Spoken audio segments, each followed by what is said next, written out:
Alright, so here it is in action. Able to do the touchpad. You can see the cursor's moving through by using the touchpad, and you could tap on it and it's actually going through this media box there. Let's see.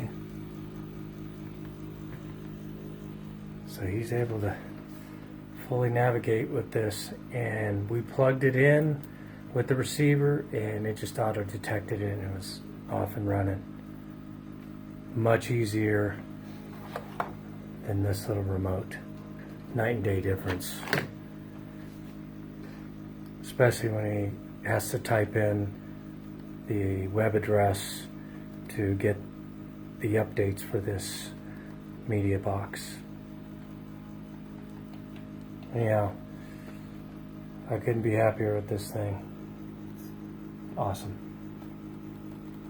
I would definitely get this remote and replace this standard remote with any Android device.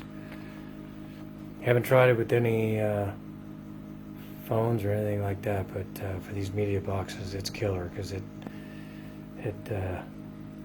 allows you to even type, but the touchpad's really good and it's really sensitive.